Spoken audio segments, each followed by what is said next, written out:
for giving us an enjoy. Pleasure. Pleasure. Good morning, everybody. My name is Bermant. What I do is I train and I advise businesses on how to use social media to attract new clients and how to build relationships. I thought I'd start with a little story. There's a famous story in the Talmud about a Gentile who wants to convert to Judaism, and he goes to first to Beit Shammai, great sage, and says, I'd like to convert, teach me all of the Torah standing on one leg, and Shammai turns him away. And he goes to Beit Hillel and says, I'd like to convert, can you teach me everything there is to know about Torah standing on one leg? What Hillel says to him is, don't do to others what is hateful to yourself, the rest is commentary, go and learn. So I today am going to tell you everything there is to know about social media, also standing on one leg. And the same thing, the key message I'm going to have for you this morning is, it's not about selling to people, it's about building relationships, and the rest is commentary. And I'm going to give you all that commentary on what you need to be doing. So, what I'll do is, I'm going to go through, there's quite a lot to cover this morning, what I'll do is, I'll be speaking for a little bit under an hour, and then if anybody has any questions, please feel free to ask. I'm going to start by looking at how you can be building relationships with people on Twitter, and then also LinkedIn as well. So, I'm probably going to be sitting down. Okay, so, what I first wanted to do is just ask people, just talk about what social media is, because I think it's quite commonly misunderstood. I think just to put it at its most basic, right? Start thinking about it as a community. Just like you are part of a shul, you're part of a chat, you're part of all sorts of voluntary organisations. What you've always had since the beginning of time is you've had communities where people with same values, similar interests get together to share ideas, to work together, to collaborate. Even going back hundreds of years ago, you might have been running a business in a village or something, or in a town, and you had a reputation, and people talked to each other about you. Now, you're doing social media is exactly the same thing, but because it's online, it means that it covers, geography is not an issue. So it could be, for example, you have people who are suffering from all sorts of illnesses, who in the past had to be in the same place. Now people from all over the world can be together in one place and share their thoughts. So that's really what that first definition is. If you look at the top, social media is all forms of electronic communication through which users create online communities to share information, ideas, personal messages and other content. So it's thinking yourselves about the businesses you're in, about the online communities you need to go to, where you can share ideas and work with other people.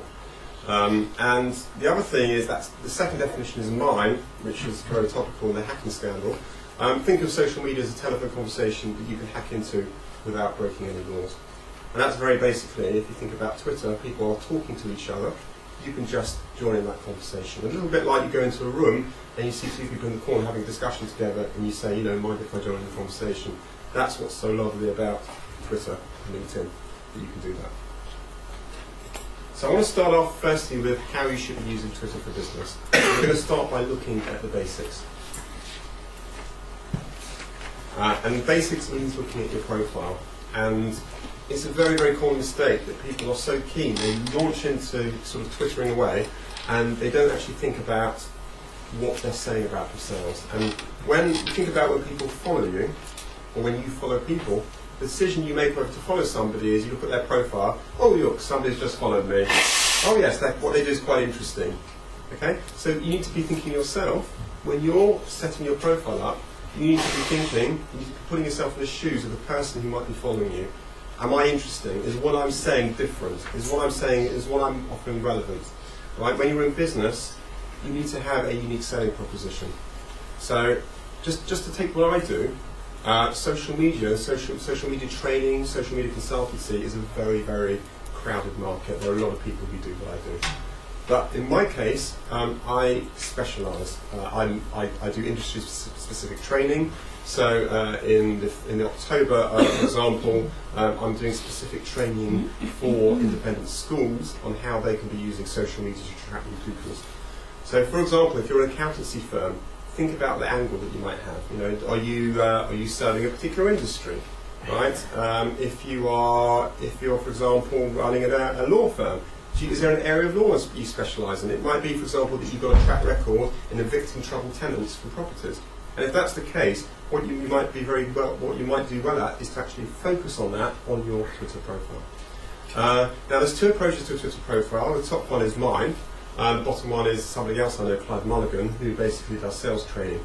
What he's done is more of a personality sort of profile. And that works as well sometimes, because if you have quite a quirky personality, there are people, for example, I know who who work in different industries. They hardly ever talk about what they do. It's much more about their personality. If that's the sort of person you are, that's fine. Don't try and be what you're not. But the main thing is, with social media, people buy from people, right? So people will follow you on Twitter and engage with you, not because so much of your business, but it's also about the person behind the business. Now, in terms of deciding who to follow, once you develop your profile, what's very clever about Twitter is it actually suggests people based on your profile for you to follow.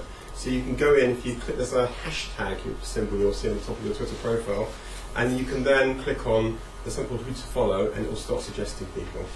One of the things you can do is you can search. So say you're an accountancy firm, and let's just say you specialise in the entertainment industry. You can start typing in musicians, you can start typing in entertainment. If you specialise, for example, if you're a solicitor, you specialise in property law.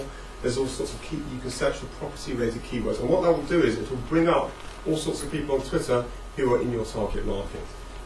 The thing you need to remember is, when you're thinking about people to follow, don't be a narcissist. People often think, well, I'm going to follow such and such because they're going to follow me back. You need to actually follow people because you're actually interested in what they do, because that's why people connect together, because there's a mutual interest. So if you see, if you see people to follow, where yes, you would like them to follow you, of course you would, but it's also because you're interested in what they do, and that's why you're following them. Yes. When you follow someone, what's that mean exactly in terms of what you get from them? Well, they see that you're following them, so they get alerted, and then they can look at your profile and decide if they're interested in what you do. But I'm saying that the importance of following people is because you're actually interested in them as well. What you'll find is, you'll follow lots of people. Initially, what will happen is you'll be following far more people than follow you, and that's fine. Whatever you do, don't bother with these tools. You can basically buy followers, and I wouldn't advise you to do that. It's a slow burn about building up followers, and people, in terms of attracting people who follow you, people will follow you because they're interested in what you do. But you first got to get your profile right, and you've got to be following the right sorts of people. And the other thing is, you need to be following not necessarily people who are going to be your clients, but people who will refer you to your clients. I don't know, those of you who've gone to networking, such as BNI, will know there's a principle that you don't sell to the room, you sell through the room, which means that if there are 20 people in the room, you don't say to them, I want to do business with you, I want to do business with you, I want to do business with you. You start thinking about who do you know who might be able to refer business to me. And it's the same thing on Twitter. So for example, if you are a solicitor specialising in celebrities, right, you might actually, what sort of people you might be following on Twitter are people who work in that world. People who deal with celebrities, people who work in PR, people who work in the area of music and stuff like that. So what will happen is those people will follow you, and their followers will also see who you are. They'll also be talking to you. Their followers will see that they're talking to you, and that will attract publicity towards you. Now, what happened? One of the difficulties you find on Twitter is that as you are following more and more people, it's difficult to keep track of everybody.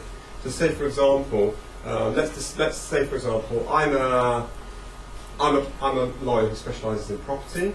The people I really want to do business with are surveyors, architects, people like that. And I'm following all sorts of different people. One of the things you can do on Twitter is you can track specific people you were following. So if you're following 100 people, you can create lists on Twitter, so you can just focus on following the really important people that you want to follow. So it might be 5 or 6 key people on Twitter who are very influential, and you want to keep tabs on what they're saying. By creating a list on Twitter, you can do that. And you don't even, to add somebody to a list, you don't even have to be following them. So think about lists, because that will help you to track people.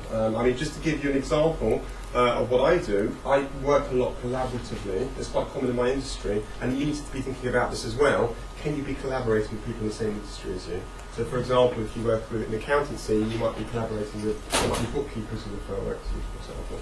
So you need to be thinking, it's quite important on Twitter, for example, track the people who you could be working collaboratively with. Look at what they're saying. There'll be opportunities to talk to them, there'll be opportunities to you know, it might be that actually there's a real opportunity for a relationship with some of these people. The other thing you need to be doing on Twitter is you need to be, in order to be making relevant comments about things that are happening, you need to be making sure that you are tracking discussions on Twitter that are relevant to you.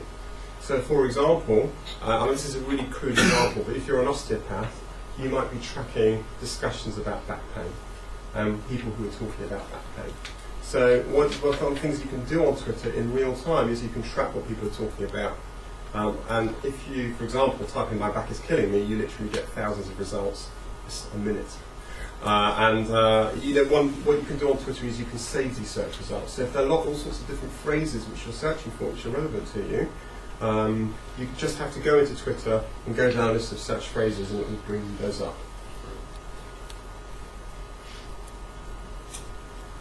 The other thing that you have on Twitter is hashtags. Is everybody familiar with? Is anyone here familiar with hashtags? What hashtags are on Twitter are basically you can create any keywords you like.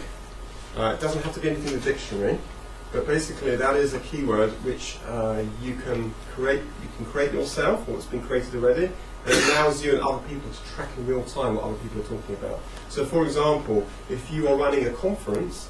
You can say your conference is Social Media 2012, you could create a hashtag called SM2012, a hashtag, and then everybody who is going to that conference and discussing what's going on at that conference can use that hashtag. And if you click on that hashtag, you'll be able to see in real time everybody who's having the same discussion about the same conference. So it's very, very useful. So if there is a topic of common interest, I'll give you a good example. If you work in finance, right, the crisis with the euro, if you type in the hashtag Euro crisis, you will be able to see in real time all the different discussions people are having about the euro. And it gives you an opportunity. There are all sorts of interesting discussions which you can just join in with, and people will reply to you. And again, great opportunities to build relationships.